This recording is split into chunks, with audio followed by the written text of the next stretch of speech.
Thank you, Professor Simon.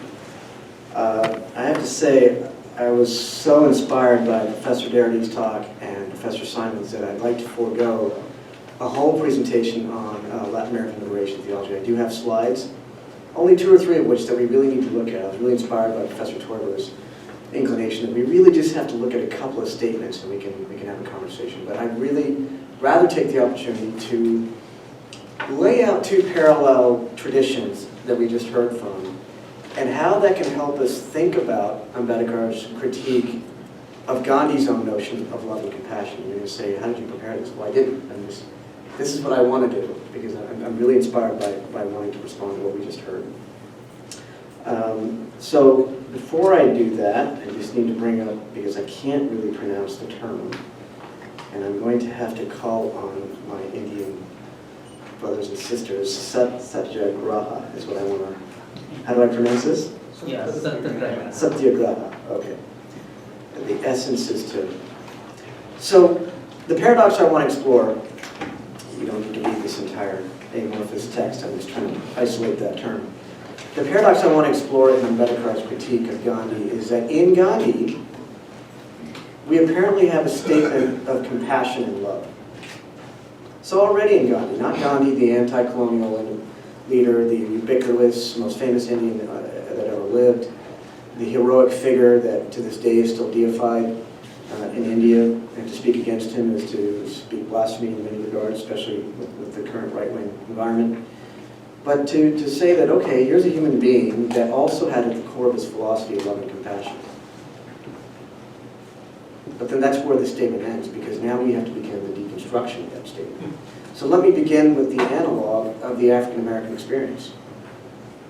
To take African American slavery up until 1865 as the longest living tradition of a total system of immorality and oppression that's hard for us 150 years later to even try, unless we see a recent movie, relight that sense of the utter inhumanity of that system.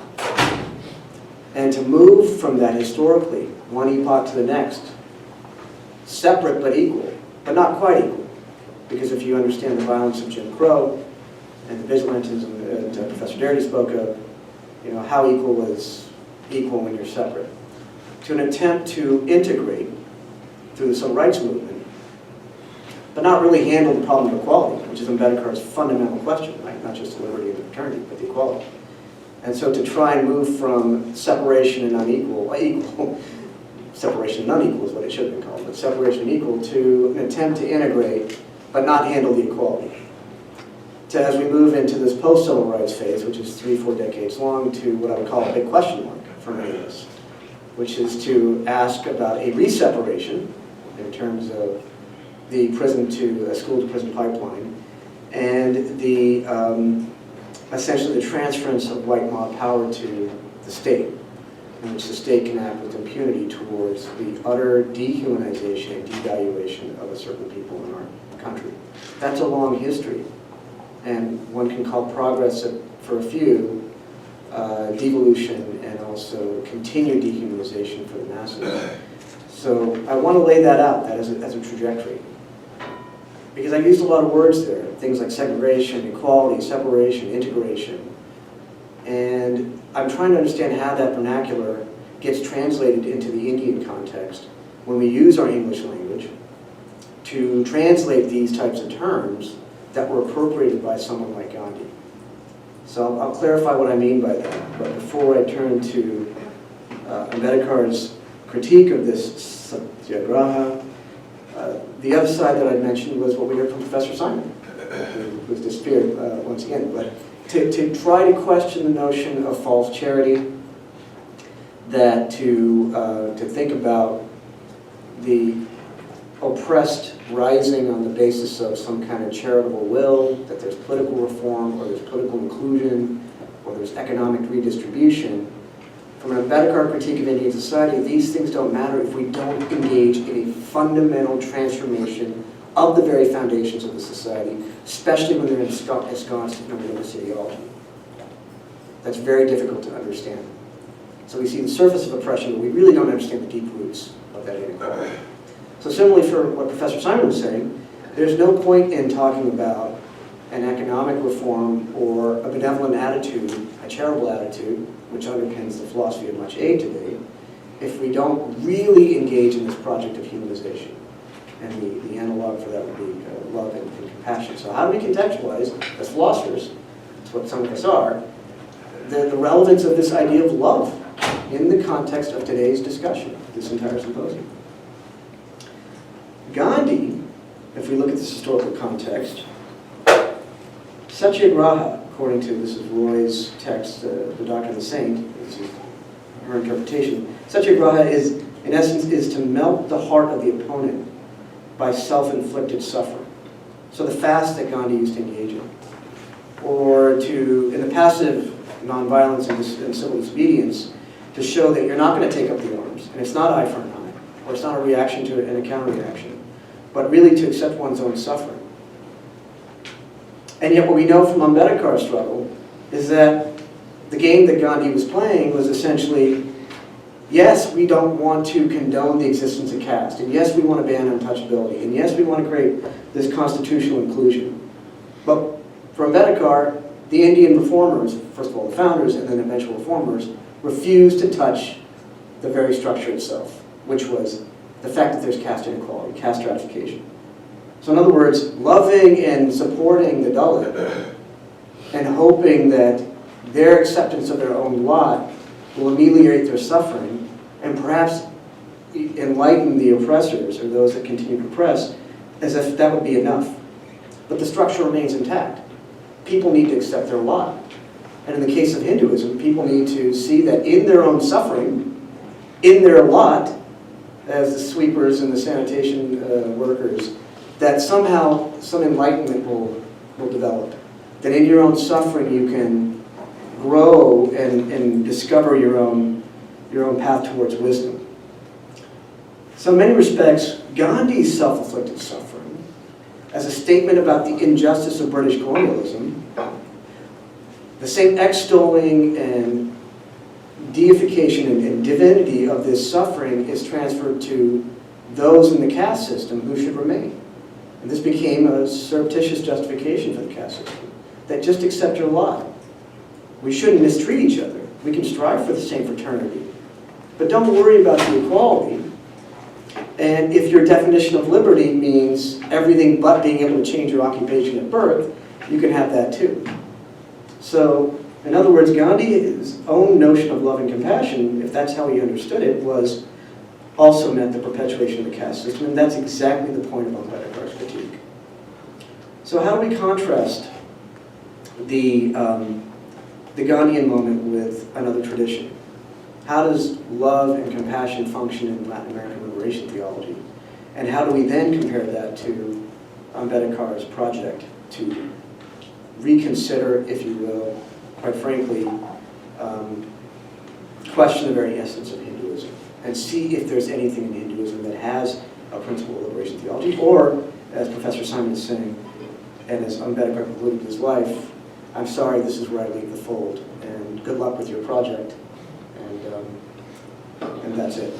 So let me bring up the PowerPoint on Latin American theology, and then some concluding remarks on Ambedkar. So that's not it. It is on the slideshow. Okay, you can see them.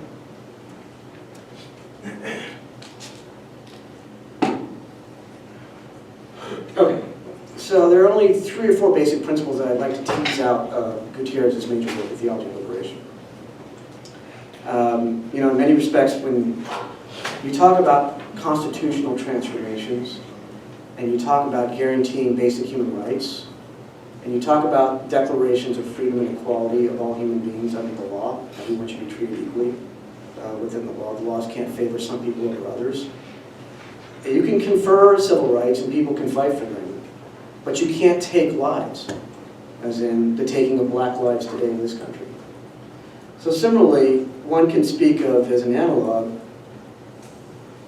in Gutierrez's context, it's one thing to preach salvation. And in the context of Christianity, it's one thing to preach salvation and resurrection. Two things that all human beings suffer from in this particular doctrine: sin and death. And we want to be free from both. Most human beings want to be free from the impending nature of death. And so Gutierrez honed in also on a certain paradox of love and compassion of the Catholic Church of its time. In the 1960s, it preached that we will be a church of the poor, a Western European centralized structure of power for global Christianity, global Catholic Christianity, preaching in the 60s that we shall be a church of the poor. And here's an individual from the global South who said, well, we welcome this statement, but let me introduce you to the reality that I live in. You're asking me, as a priest, to preach the Word of God to people who suffer an early death due to extreme hunger and poverty on a daily basis by the masses.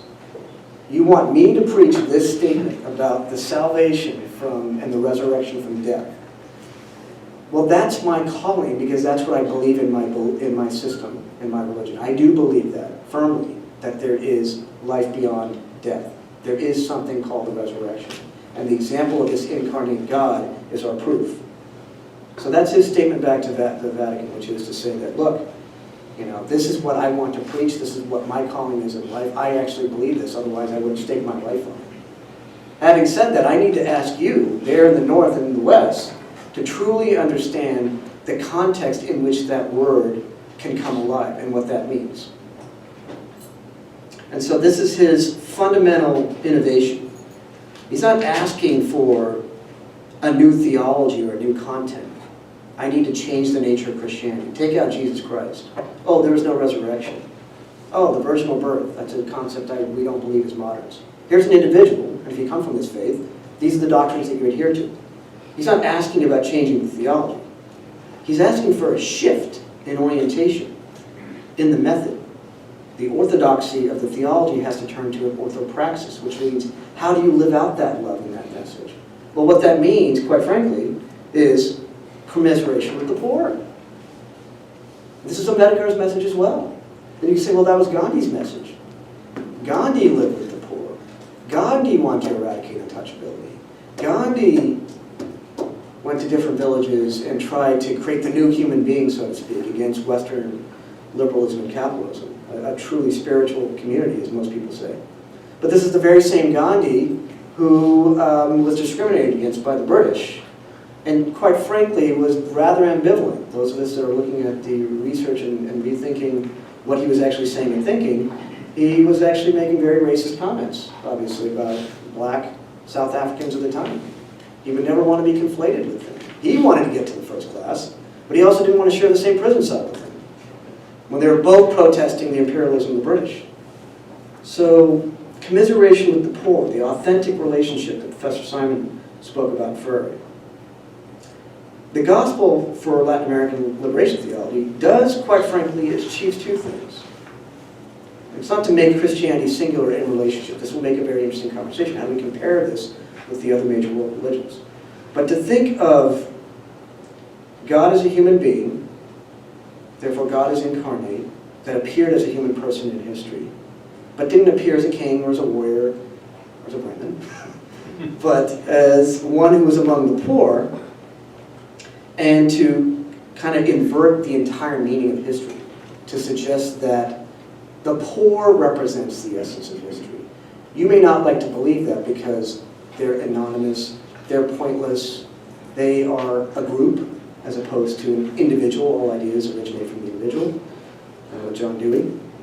But to suggest that the eruption of the poor, that means from within history, something is breaking open and salvation is pouring through here, and it's through them as the mechanism. So in other words, the concept of love and compassion in Latin American theology suggests that love manifests first and foremost with and through the poor, which means you truly have to care about them as opposed to offer a trusteeship or a mentorship or some kind of patrimonial structure. There's no point in advocating constitutional rights or civil rights if you don't respect lives. And that is the fundamental paradox for African Americans in this country today with the Black Lives Movement. There are single figures that can speak about progress and success, or people can speak about assuming power, but if we can't actually enter into the stream of history and understand that salvation comes through poverty, that for me, quite frankly, since I only have 5 minutes and I want to round this out, is a central message for liberation theology. So how do I bring that back into a discussion of Ambedkar and Gandhi? We have to address a very important question that arose this morning.